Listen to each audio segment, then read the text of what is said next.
ফেসবুকে এরকম প্রোফাইল কিন্তু আপনারা সচরাচর অনেকে দেখে থাকেন বা অনেকে দেখছেন বা অনেকে এরকম নিজের ফেসবুক প্রোফাইলটাতেও প্রোফাইল ফটো এবং কভার ফটো দুটা মিলে একটা ফটো অ্যাড করতেছেন এবং খুব সুন্দর করে ম্যাচ করে তো সেটাকে ব্যবহার করবেন। তো আমার এই ভিডিওটি আপনারা স্কিপ না করে মনোযোগ দিয়ে দেখবেন, তাহলে কিন্তু বুঝতে পারবেন এবং আপনিও খুব সহজে সেট করতে পারবেন।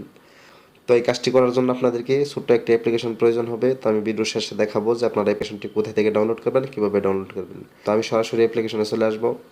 অ্যাপ্লিকেশনে আসার পরে কিন্তু দেখতে পাচ্ছেন এখনও কিন্তু ওই প্রসেসটাই দেখাচ্ছে যে কভার ফটো এবং প্রোফাইল ফটো দুটো মিলিয়ে কিন্তু একটা ফটো। ঠিক আছে, তো এখান থেকে আপনাদেরকে যে কাজটি করতে হবে, আপনারা নিচে দেখতে পাচ্ছেন ক্রিয়েট একটা ক্লিক করবেন। তারপর দেখতে পাচ্ছেন সিলেক্ট ইমেজ একটা ক্লিক করবেন। তারপরে এখান থেকে ওকে ক্লিক করে দেবেন। তারপর দুইবার অ্যালাউতে ক্লিক করবেন। ক্লিক করার পরে সিলেক্ট ইমেজে ক্লিক করবেন। ফোনের মেমরি কার্ডে চলে যাবে বা আপনার প্রোফাইলে চলে যাবে, সেখান থেকে আপনার পছন্দ মতো ফটোটি সিলেক্ট করে নেবেন। তো আমি এখান থেকে ধরুন পরিমণির ফটোটাই সিলেক্ট করে নিলাম শুধু আপনাদের দেখানোর জন্য। তো এটা আপনারা এখন দুই হাত দিয়ে মানে স্ক্রিনটাকে ধরে এটাকে কিন্তু ফটোটাকে বড় করে নেবেন। এই যে এভাবে কিন্তু আপনারা এটাকে বড় করে নেবেন। ধরুন আমি এই যে এতটুকুই নিলাম বা এতটুকু রাখলাম। তারপর আপনারা যেটা করবেন, উপরে দেখতে পাচ্ছেন একটি ডাউনলোড আইকন আছে, ঠিক আছে, আপনাদেরকে এখানে একটা ক্লিক করতে হবে। আমি এখানে একটা ক্লিক করব। ক্লিক করার পরে এটাকে ডাউনলোড করে নেব। ডাউনলোড করার পরে তারপর দেখতে পাচ্ছেন এখানে কিন্তু এই দুইটা ফটো কিন্তু ডাউনলোড হয়ে গেছে। তো এখানে কিন্তু দুইটা ফটো আকারে ডাউনলোড হয়েছে, প্রোফাইল ফটো, কভার ফটো।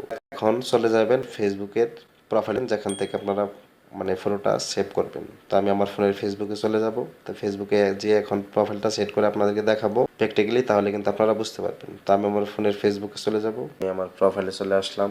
আসার পরে এখান থেকে যে কাজটি করতে হবে, যেহেতু দুইটা ফটো আমরা দুই জায়গা থেকে সেভ করে রাখছি, তাহলে দুইটা ফটো এই জায়গায় দুই জায়গায় সেট করতে হবে। তারপর দুটা মিলে কিন্তু একটা হয়ে যাবে। তো ধরুন আমি প্রথমে প্রোফাইল ফটোটা নিব, তো সেই জন্য এখানে একটা ক্লিক করব, আপলোড ফটোতে যাব। তারপর এখান থেকে আমি এই ফটোটা নিয়ে নিব। তারপর এটাকে আপডেটে ক্লিক করব। তো একটা সেট হয়ে গেল। তো এটা কিন্তু আপনারা ফটোটা সেট করার সময় কিন্তু কোনো নাড়াচাড়া কোনো জুম করবেন না, তাহলে কিন্তু হবে না। ঠিক যেভাবে ফটোটা ডাউনলোড করে রাখছেন ঠিক সেইভাবে ফটোটা জাস্ট নেবেন আর আপলোড করে দিবেন। যদি নাড়াচাড়া করেন তাহলে কিন্তু আপনার এটা কিন্তু ম্যাচ হবে না। তো এখান থেকে আমি দ্বিতীয় ফটোটা সিলেক্ট করে নিলাম। তারপর এটাকে আপডেট ক্লিক করে দিলাম। তারপর আপনারা দেখতে পাবেন যে খুব সুন্দর করে খুব সহজে কিন্তু 100% ম্যাচ হয়ে কিন্তু গেছে। দেখতে পাচ্ছেন আপনারা এখন কিন্তু ফটোটা কিন্তু এই জায়গায় সেট হয়ে গেছে এবং ম্যাচ হয়ে গেছে। তো আশা করি বুঝতে পারছেন। তো সম্পূর্ণ ভিডিওটি দেখার জন্য আপনাকে অসংখ্য ধন্যবাদ। আর অ্যাপসটি ডাউনলোড করার জন্য আপনারা চলে আসবেন আপনাদের গুগল প্লে স্টোরে আসার পরে আপনারা লিখবেন সার্চ বারে smart photo maker, smart SMART, smart PSOTOMAKER